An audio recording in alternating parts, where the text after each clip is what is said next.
Wilujeng Sumping, selamat datang di pembelajaran kelas 4. Apa kabar? Kumaha kabarna dinten ayeuna?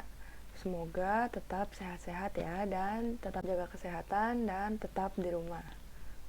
Minggu ini kita mulai pembelajaran bahasa Sunda ya, untuk anak-anak kelas 4. Sebelum memulai pembelajaran, kita berdoa.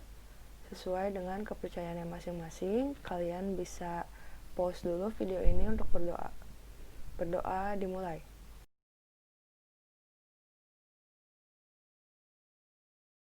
Berdoa selesai.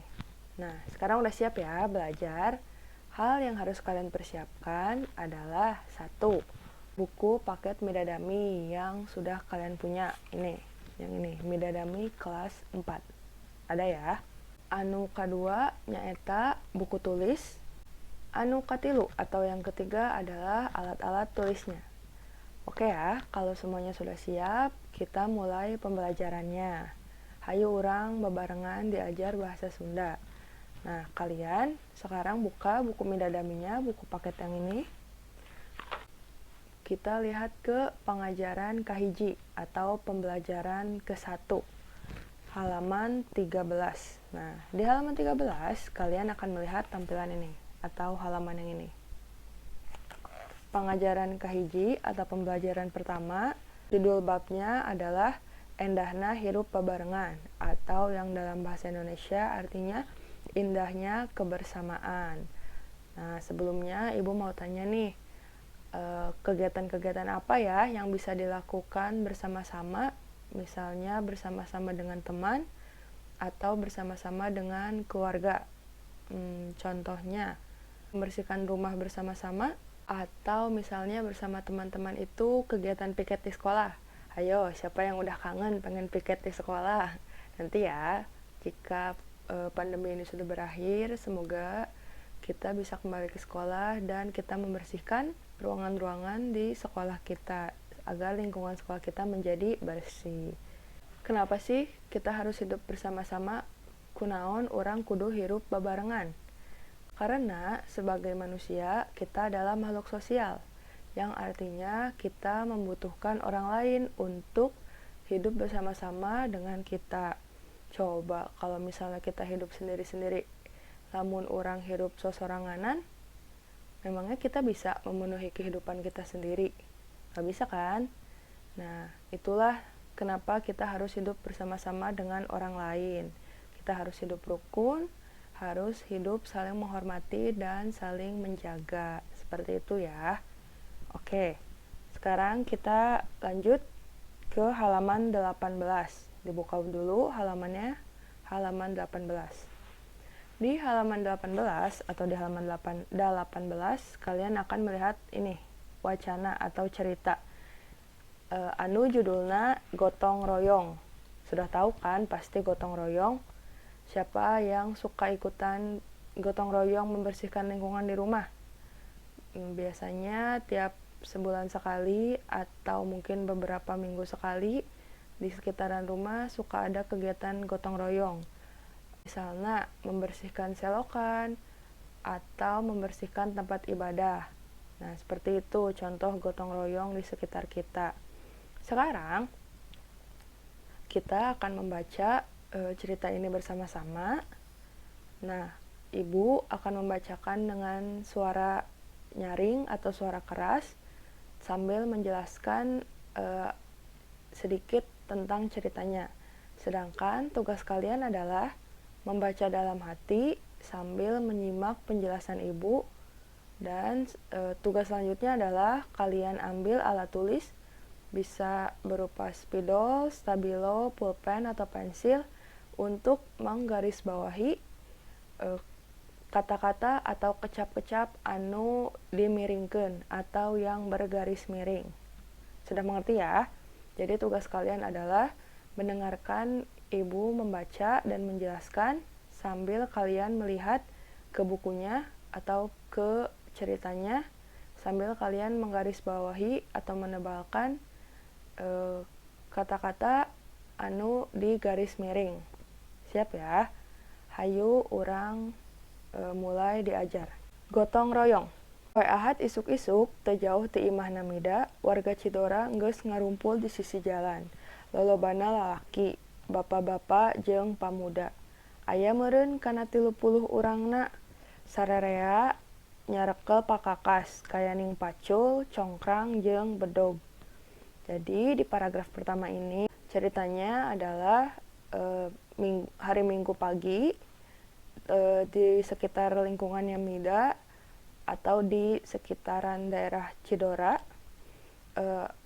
banyak orang yang sedang berkumpul di pinggir jalan.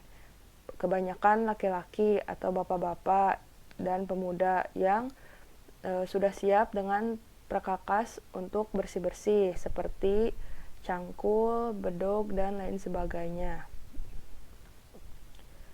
Gesudang acan bu, Mida teh, bapana Mida norojol ti dapur. Ngagojot keneh di kamarna ke gara urang guyah-guyah, tembal ibu Teti, bari terus indit ka kamar Mida. Mida, hudang, apan ayeuna teh kerja bakti, cek ibu Teti.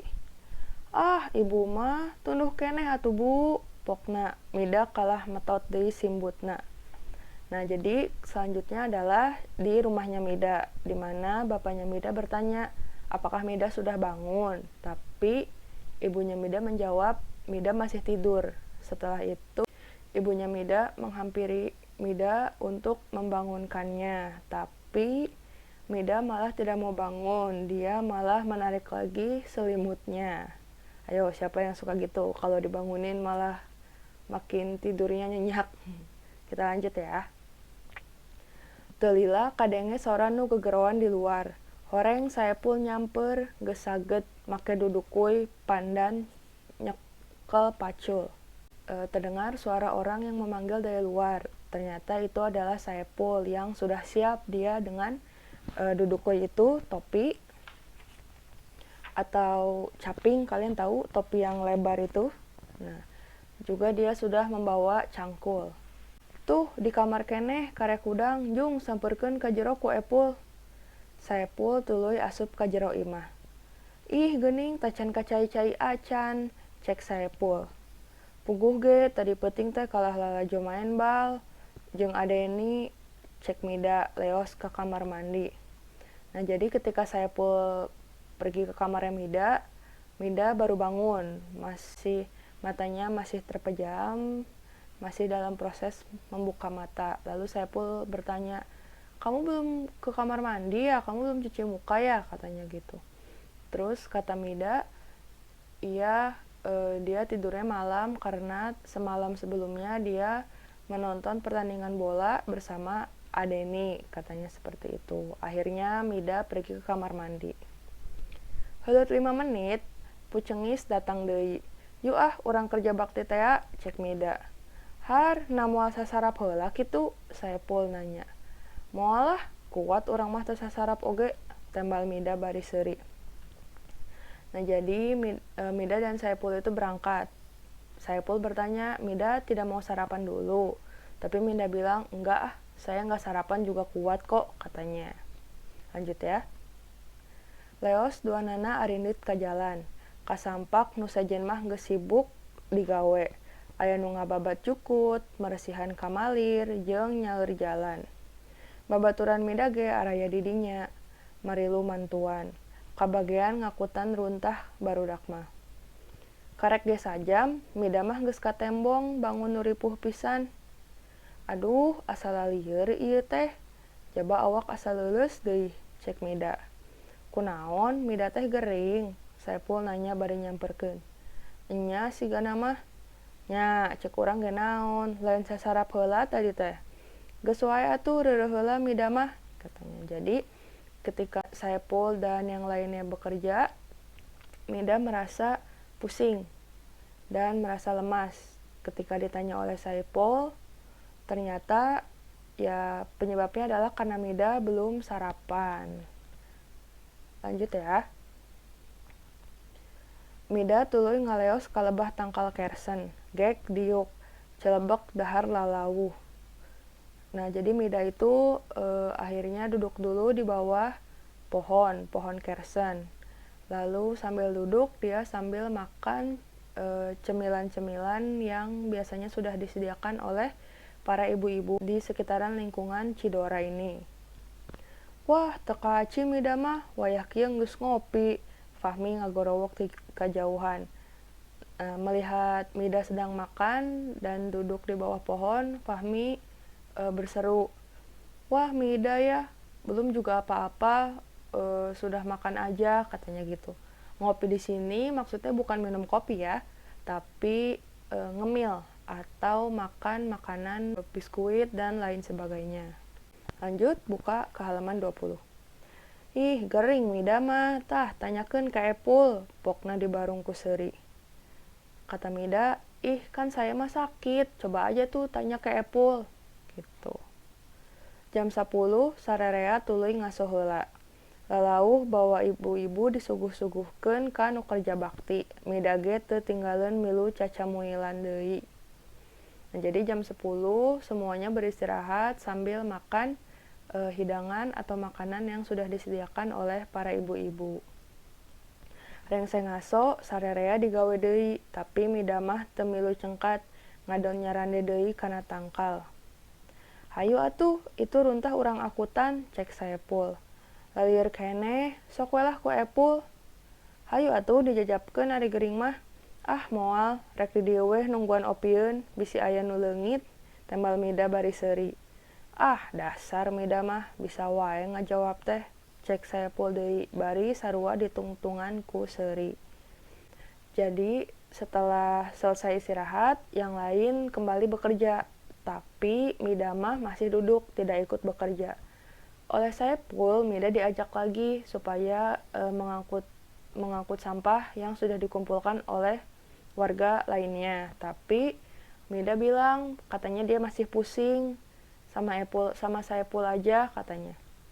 Saepul menawarkan untuk mengantarkan Mida pulang ke rumah, tapi Mida malah menjawab sambil bercanda, dia ingin tetap tinggal di situ untuk menjaga cemilan agar tidak hilang. Maksudnya mah dia ingin tetap di situ supaya bisa terus makan cemilan yang ada di situ, seperti itu. Gimana ceritanya? Mengerti ya? Ini adalah cerita Mida dan Saepul, juga warga Cidora yang sedang melakukan kerja bakti.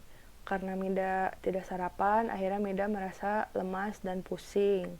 Jadi kalian kalau mau melakukan kegiatan, jangan lupa sarapan dulu. Pokoknya jangan sampai perut kalian kosong, apalagi kalau melakukan kegiatan-kegiatan yang cukup berat seperti kerja bakti ini.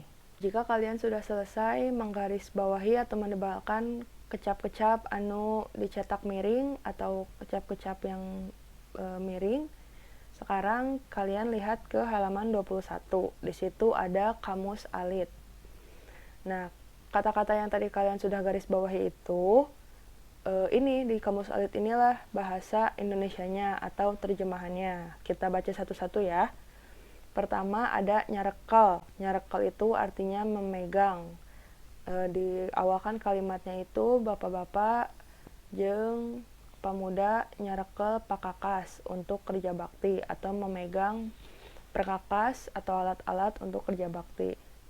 Selanjutnya ngagojot keneh atau masih tidur. Tadi kan diceritanya Mida ngagojot keneh di kamarna atau masih tidur. Guyah-guyah dibangunkan. Tadi kalimatnya urang guyah-guyah heula atau kita bangunkan dulu. Hudang artinya bangun, metot artinya menarik. Menarik ini maksudnya seperti diceritanya kan Mida metot selimut atau Mida menarik selimutnya gitu. Simbutna selimutnya, saget siap-siap, Saepul geus saget, Saepul sudah bersiap-siap. Dudukuy, caping atau topi berdaun lebar. Jika kalian pergi ke sawah dan melihat petani, kalian pasti tahu kan topi yang lebar itu. Nah, nanti ada gambarnya di sini.